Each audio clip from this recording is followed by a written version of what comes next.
Kimraha Huladunya. Fauchagu, ye Olde Scots, the Celtic podcast.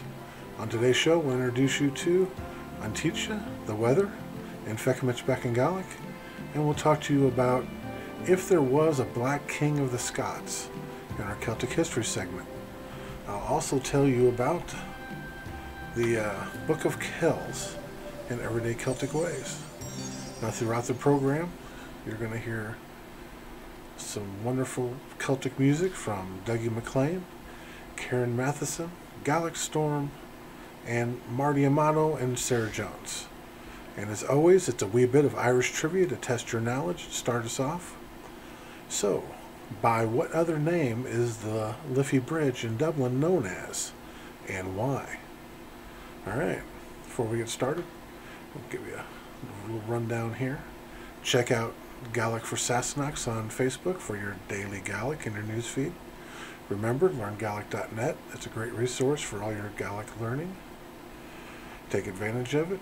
And anyone within the St. Louis area interested in a weekly Scottish Gaelic class, check out the St. Louis Gaelic Facebook page for info, or comment and I will contact you and give you all the details. So Kerish Maha, let's kick this thing off. Enjoy.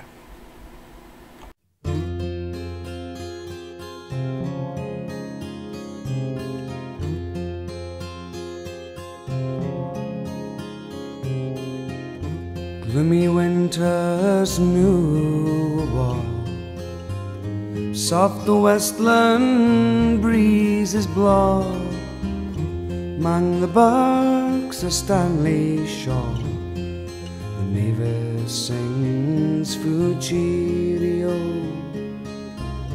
Sweet the crawflower's early bell, decks Gleniffer's dewy dell, blooming like your bonny cell, my ain, my atlas dearie, oh. Come, my lassie, let us stray o'er Glen Kellogg's sunny brae, and blithely spend the golden day midst joy that's never weary, oh.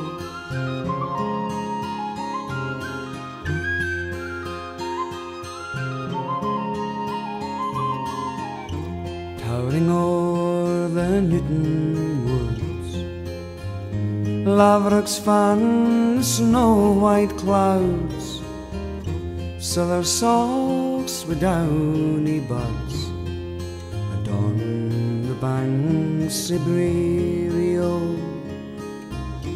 Round the sylvan fairy nooks, feathery brackens fringe the rocks, 'neath the brae the barney jukes, and ilka thing is cheery, oh.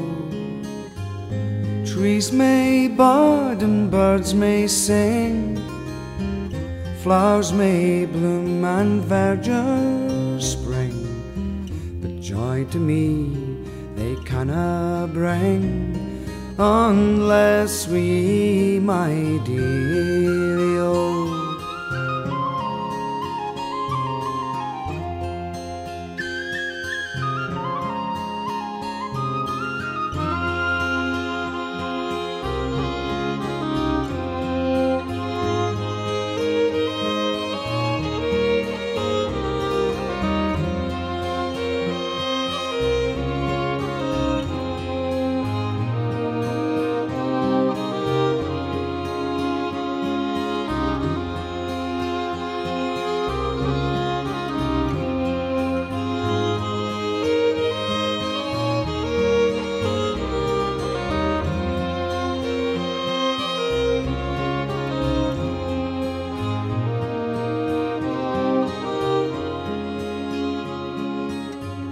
Trees may bud and birds may sing, flowers may bloom and verdure spring, but joy to me they canna bring unless we, my dearie, oh.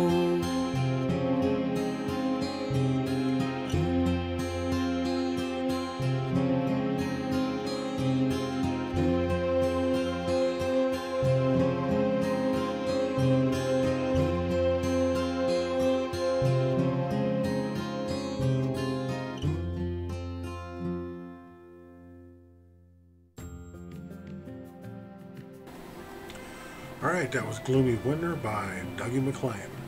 Kind of like the weather we've been having lately. Very misty. And now it's Han Tom and Feuchamaich Beagan Gaidhlig. It's time for it. Let's try a little Gaelic. Need to let you know that I do not represent myself as an authority on the Gaelic language. Only someone who loves learning it and who wants to help others. Hang on. In their journey of learning Gaelic. I want to teach, what I teach comes right from the textbooks of well-respected Gaelic teachers. I'm just trying to make something interesting, informative, and fun. Now today we're going to discuss and teach you the weather, and as always I will display on the screen what I am discussing. So Tashik Shin, let's begin. Now, almost all beginners begin with learning some basic words about the weather. How you fluke, how you fuhr, availen tushke aunenju, and so on. Today we will get a little more in depth into words that describe the weather. But first, I learned a neat little trick to help you with your pronunciation of Gaelic words. First, log on to learngaelic.net and go to the dictionary. Type in the Gaelic word that you're working with, and when the search is complete, it will show you the word with translation.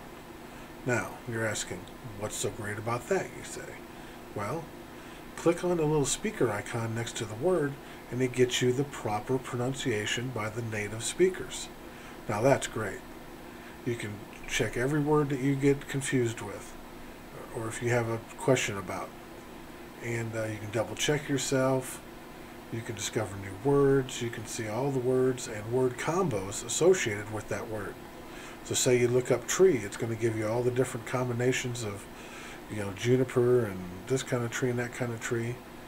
And so it's a great tool to help you improve your pronunciation. I know a lot of people have really been looking for a way to do that without really, spending all the money to go and do an immersion program over in Scotland.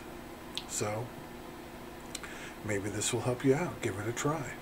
Now, as a bonus tip to help you too, is the other day I had a discussion with an elementary teacher, and she overheard me talking to a young lady about Gaelic, and she said to me if I remembered when I was in elementary school how I learned my words.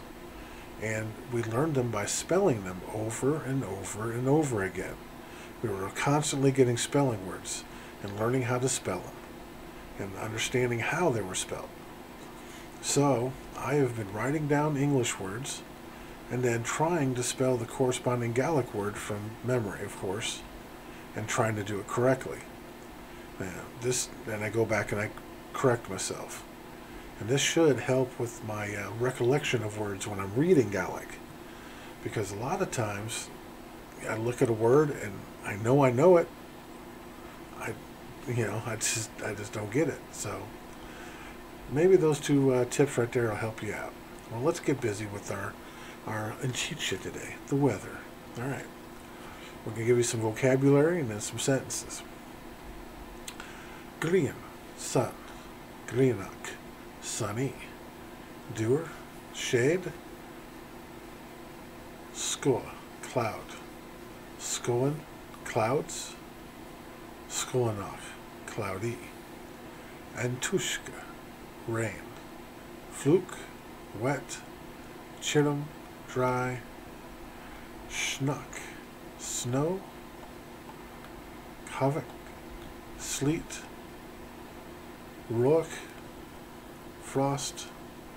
J for ice. Leah, rook for hoarfrost. Now I'm not sure what the difference is between regular frost and hoarfrost. So if you know, please comment. And gu, wind. Guin, winds. Huanach, windy. Jelnoch, lightning. Ternanoch, thunder. Frost, shower.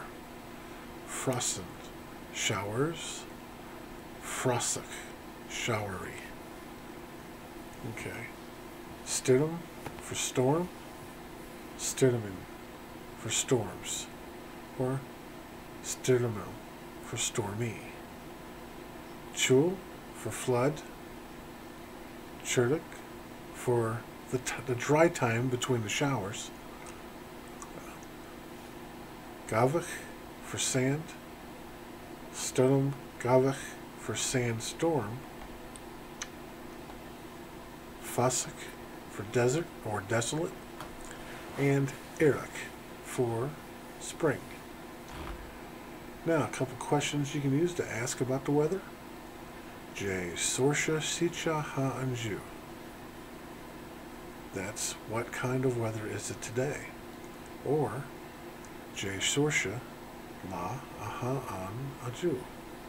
What kind of day is it today? Alright. Now, today's going to be short and sweet, but we're going to move straight to the sentences, which is, translate these into English for me. Ha and tushka an anju. Number 2, va morgen go an anje. Number 3, bail uski yen chicha hast. Number 4, ha fasik Gleiveria ansa Eric. 5, be sturm dorka achiananok. 6, and Belu Gerdi ye ansantushka vea. Alright. And I'm going to throw up a little thing about the seasons and the months. That should help you out with some of these sentences and things you're going through. Alright, that's it for Feuchamaich Beagan Gaidhlig. Hope you enjoyed it.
fraren Ris na rövio Kakia chinja Onsa vasum Horna sarvi ho Horna sarvi ho Rio Horna sarvi ho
Alright, that was Feuchamaich Beagan by Karen Matheson off her Earlham CD.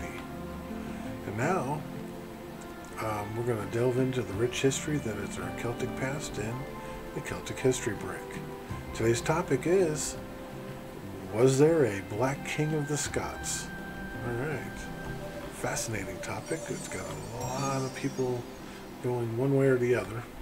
But in a few esoteric corners on the internet, one will come across the assertion that Kenneth III, King of the Scots from 997 to 1005, was of African origin. It's a fascinating notion, but is there any truth to it?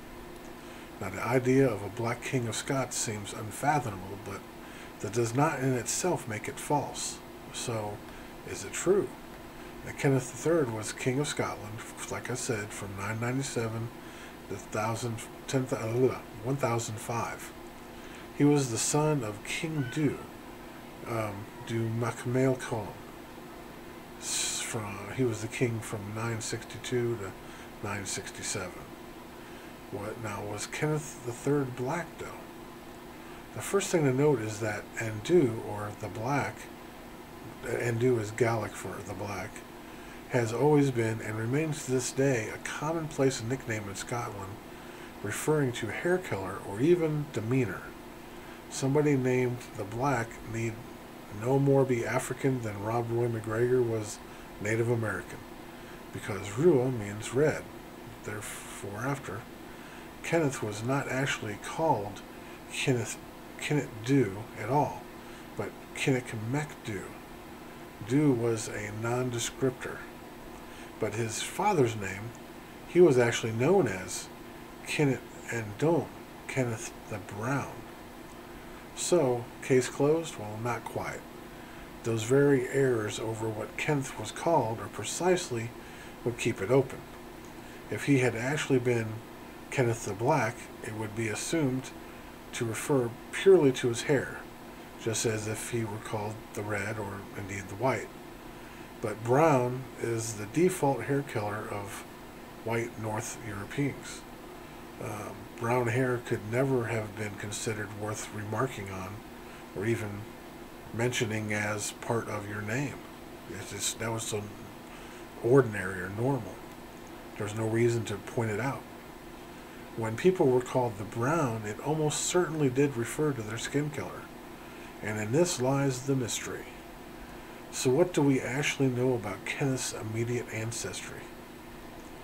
The first thing to say is that half of it's completely unknown. There is no record of who his mother was, but his father, Du, was a son of King Malcolm I. 10th century Scotland was racked by a generation-spanning feud between the families of Malcolm and his rival King Indulf. Dhu reigned from 962 to 967 before being killed, probably on the orders of Indulf's son Cullen, who succeeded him only to be overthrown himself in 971 by Dhu's younger brother, who duly became Kenneth II. Now, while Dhu was a commonplace epithet for the black-haired, it was a very unusual personal name. I am not aware of any other Dhu in any medieval genealogy. The Chronicle of the Kings of Alba actually translates it literally in Latin, calling him, sorry about this, but nigger. But it does the same thing with Cullen, who is rendered as Caniculus, or little dog.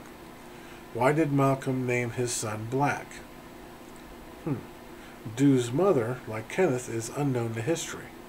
Their male line ancestry goes back to the Dalradic kings, and hence to Ireland.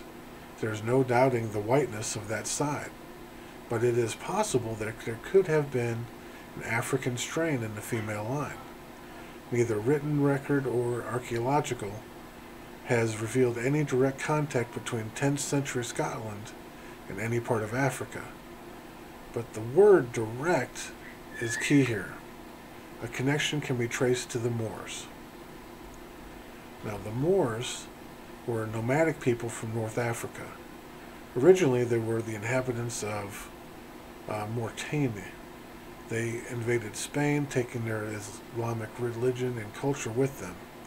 And in the year 711, where they overran the Visigoths, the term Moors refers primarily to the Muslim inhabitants of the Maghreb, the Iberian Peninsula, Sicily, and Malta during the Middle Ages. And the Moors initially were the indigenous Maghrebian Berbers. Contact had quickly sprung up between Moorish Al-Andalus and Ireland. Hiberno-Spanish trading contacts had existed since prehistoric times, and the new rulers were in no hurry to lose them, since that was their main source of income. So diplomatic contacts seem to have been established as well. These did not prevent the Norse warlords who had settled on Ireland's coast from raiding Iberia for goods and slaves. Indeed, around 859, Norwegian exiles based in the Orkneys led a raid on Morocco itself, sacking the city of Nakor after a fierce battle and carrying off hundreds of captives to Ireland. Now, 2 noblewomen were later ransomed, but most of the prisoners were just enslaved. The fragmentary annals of Ireland record that those black men and women remained in Ireland for a very long time. Contact between Ireland and Scotland, meanwhile, was of course constant. Gaelic was still a single language. The King of the Scots, both dynasties, were keenly aware of their Irish heritage. Now, basing their legitimacy on that rather than on the Pictish side of their ancestry, even though 9/10 of their subjects must have been Pictish, and the Hebrides, like coastal Ireland, were heavily settled by Vikings. Now, with more slaves, whether captured in Viking raids or brought from Al-Andalus by merchants for sale in the markets in Dublin or Edinburgh, some taken by Scottish-based captures, it would be highly surprising if some were not bought by Scottish masters and taken home. There's no evidence that any of the Moorish merchants or diplomats who visited Ireland made it as far as Scotland, but slaves almost certainly did, and their exotic appearance would have made them highly prized.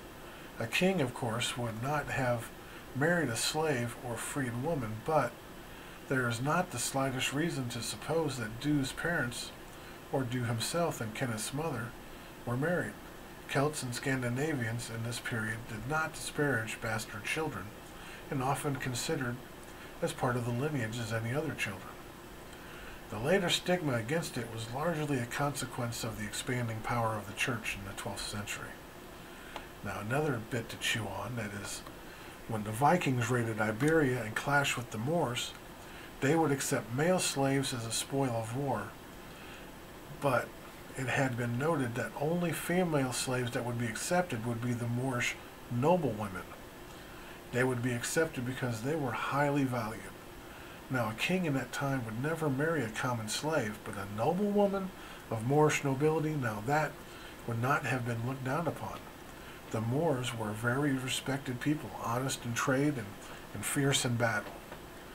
We have, therefore, a plausible, though completely hypothetical, sequence of events.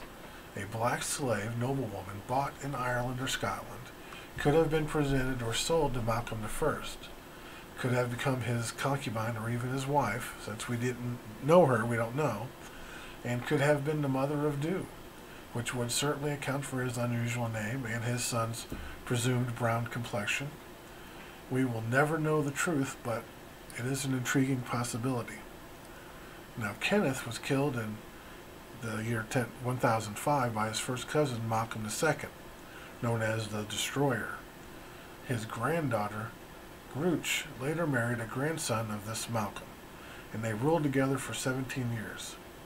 His name was Macbeth, later made famous by Shakespeare. Says that he was killed by one of Macduff Mortimers of Fife, whose name indicates that they too were descended from King Dew. Kenneth's heirs lost the throne, but the Macduff line persisted until the 14th century, and for over 300 years it was the Macduff clan who placed the crown on the head of each new king of the Scots. All right. So what do you think? Do you think there was a black king of the Scots or not? Honestly, I think it's kind of cool if there was. All right. Well, I hope you enjoyed Celtic History Break, and we'll get back to that music.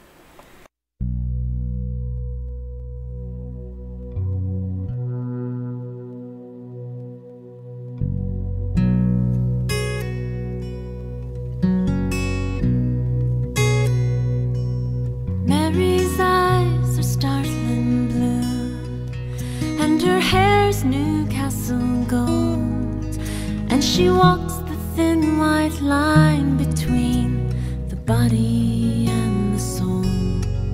She's as faithful to her history as a novice to his fast, for she is standing on the bones of Ireland's past. She is singing of the troubles and the fire in the land, till I can almost feel the famine slipping through my trembling hand. And I wonder as I hear her that the spirit still shines through, and she can reach across the ocean deep and break my heart in two.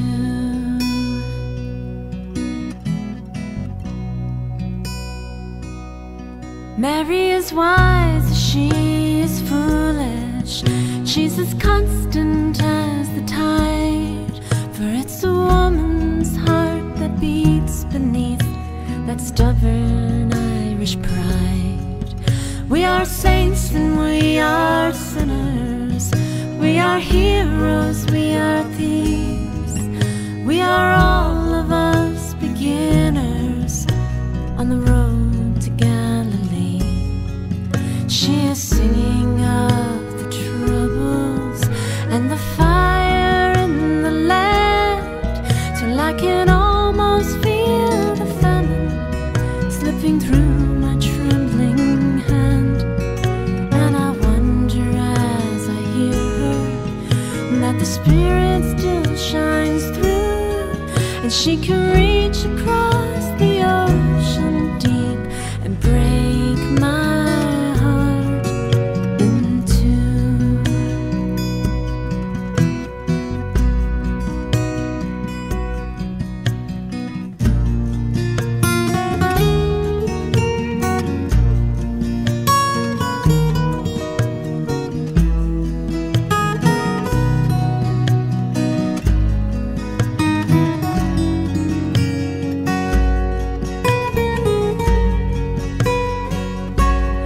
let us hoist a pint of silence to the east where Ireland lies, and we will stare across the waters for a glimpse of Mary's eyes. We are ships without a harbor, we are sailors on dry land, and the song goes on forever, even though the record can't. She is singing of the troubles and the fire in the land, till I can almost feel the famine slipping through my trembling hand. And I wonder as I hear her that the spirit still shines through, and she can reach across the ocean deep and break my heart in two.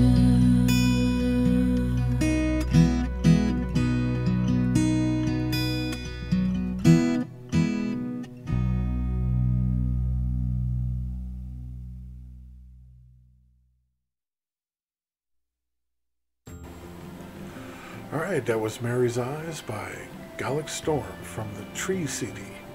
Now it's time for Everyday Celtic Ways, a look into how our Celtic heritage is still very much a part of our everyday lives. Today, we will tell you about the Book of Kells. Now, if you know nothing else about medieval European illuminated manuscripts, you have surely heard of the Book of Kells. It's one of Ireland's greatest cultural treasures, and it's set apart from other manuscripts of the same period by the quality of its artwork and the sheer number of illustrations that run throughout the 680 pages of the book. The book attracts scholars and students and about 1 million visitors to Dublin every year. It's a must-see if you travel to Dublin, the capital of Ireland. The ancient masterpiece is a stunning example of Hiberno-Saxon style, thought to have been composed on the Scottish island of Iona in 806, then transferred to the monastery of Kells in the county Meath after a Viking raid, consisting mainly of the copies of the 4 Gospels, as well as indexes called canon tables.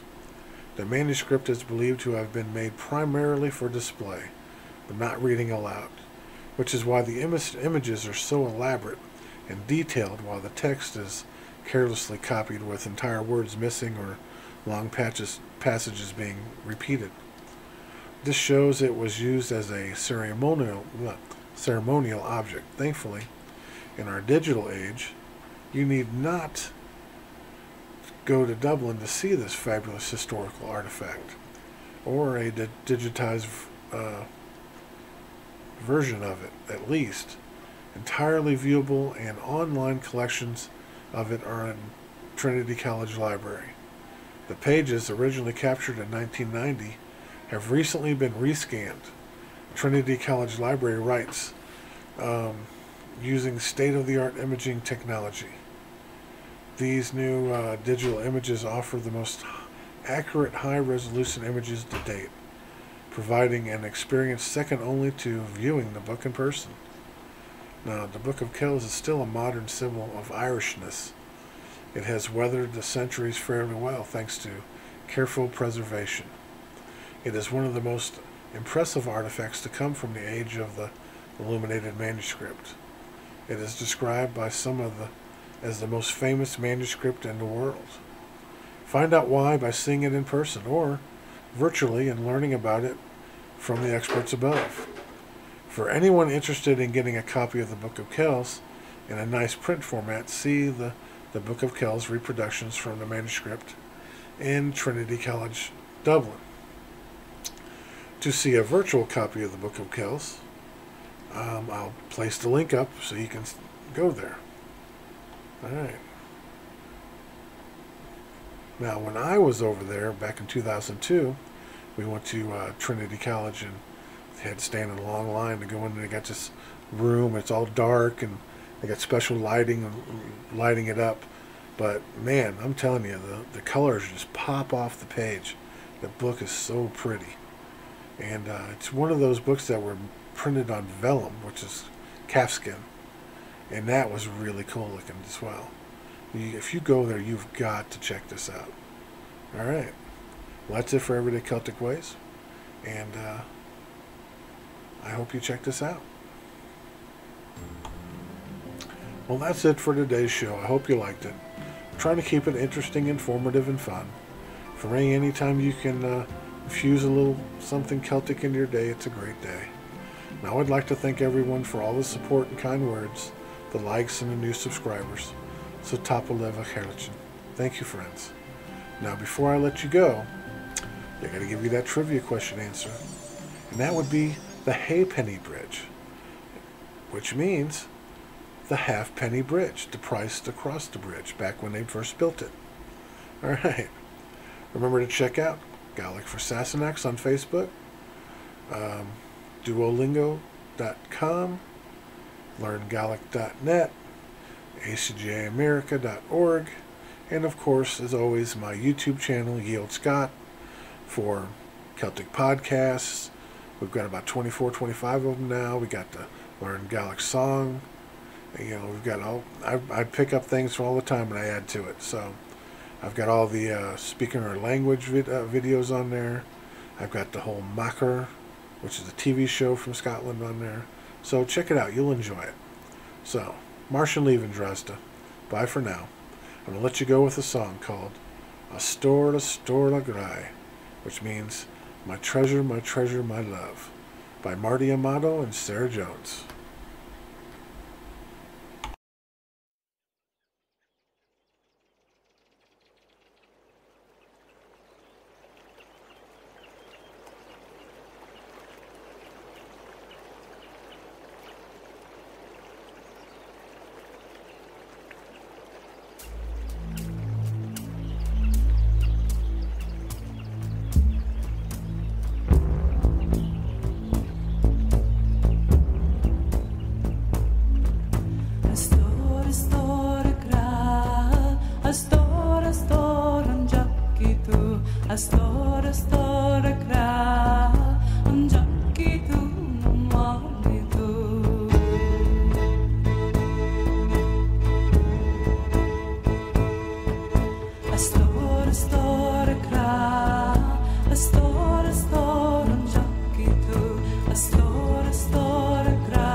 Loch